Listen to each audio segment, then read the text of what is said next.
ఈ కథ గురించి మీకు క్లారిటీగా అర్థం అవ్వాలి అనుకోనంటే ఫస్ట్ మనకి విజిల్ బ్లోవర్ అంటే ఏంటో తెలియాలి. ఇప్పుడు చూడండి, వీళ్ళందరూ ఒక ప్రాజెక్ట్ మీద వర్క్ చేస్తున్నారు.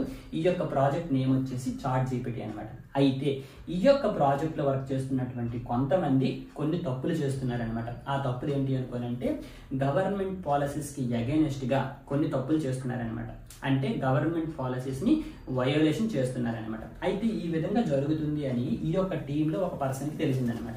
ఇప్పుడు ఈ పర్సన్ ఏం చేశాడు అనుకోనంటే గవర్నమెంట్ పాలసీస్ కి అగైనెస్ట్ గా ఈ యొక్క అప్లికేషన్ వర్క్ అవుతుంది అని పబ్లిక్ లోకి వచ్చి చెప్పాడు అనమాట. ఇతన్ని ఏమంటాం అనుకోనంటే విజిల్ బ్లోవర్ అంటాం అనమాట. ఇక్కడ మన యొక్క విజిల్ బ్లోవర్ ఎవరో తెలుసా?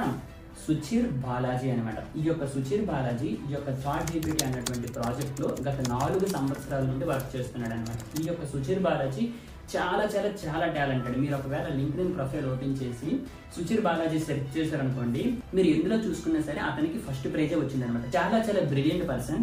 అయితే ఇతను ఈ యొక్క కంపెనీలో అంటే ఓపెన్ ఏఐ అన్నటువంటి కంపెనీలో 4 సంవత్సరాల క్రితం జాయిన్ అయ్యాడు అనమాట. 4 సంవత్సరాల క్రితం ఇంటర్న్ కింద జాయిన్ అయ్యాడు అనమాట. అక్కడే ఇంటర్న్షిప్ కంప్లీట్ చేసి అక్కడే పర్మనెంట్ అయ్యి గత 4 సంవత్సరాల నుండి ఈ యొక్క చాట్ జీపీటీ అన్నటువంటి ప్రాజెక్ట్ మీద వర్క్ చేస్తున్నాడు అనమాట.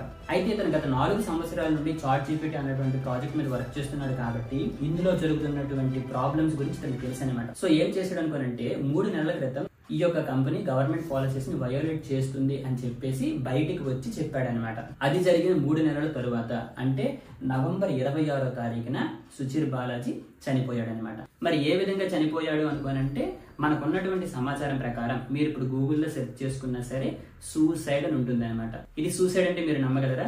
ఇతని యొక్క ఏజ్ వచ్చేసి కేవలం 26 సంవత్సరాలు మాత్రమే. ఇతను చేసింది ఏంటి? గవర్నమెంట్ పాలసీస్ కి అగైనెస్ట్ గా కొన్ని జరుగుతున్నాయి అని చెప్పాడు అనమాట. అది చెప్పిన 3 నెలలకే ఈ విధంగా జరిగింది. ఇప్పుడు ఈ యొక్క సుచిర్ బాలాజీ అమ్మగారు పూర్ణిమ రామారావు గారు దీని మీద ఒక ప్రైవేట్ ఇన్వెస్టిగేషన్ చేశారనమాట. ఆ యొక్క ప్రైవేట్ ఇన్వెస్టిగేషన్ లో తేలింది ఏంటి అనుకోనంటే బాత్రూమ్ లో ఫైట్ జరిగింది, అక్కడ బ్లడ్ మార్క్స్ కూడా ఉన్నాయి అని తెలిసింది అనమాట. ఇప్పుడు ఇది మరి సూసైడ్ అవుతుందా లేదా మర్డర్ అవుతుందా? దీని మీదే మన యొక్క టెక్నాలజీ కింగ్ అయినటువంటి ఎలాన్ మస్క్ కూడా స్పందించి మన యొక్క పూర్ణిమ రామారావు గారు అంటే మన యొక్క సుచిర్ బాలాజీ వాళ్ళ అమ్మగారికి సపోర్ట్ చేస్తున్నారనమాట. సరే, అసలు ఇందులో ఏం జరిగింది అనేది మనకి తెలియదు కానీ ఇప్పుడు వరకు టెక్నాలజీ మనుషుల్ని చంపేస్తుందేమో అన్నటువంటి భయం మీదే ఉన్నాం.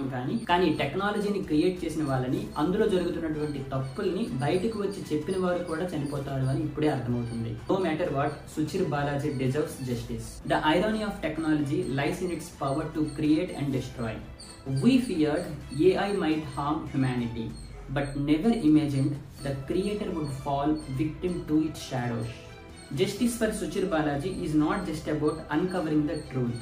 It's about honoring his legacy, his brilliance, and ensuring no voice is silenced for challenging the status quo.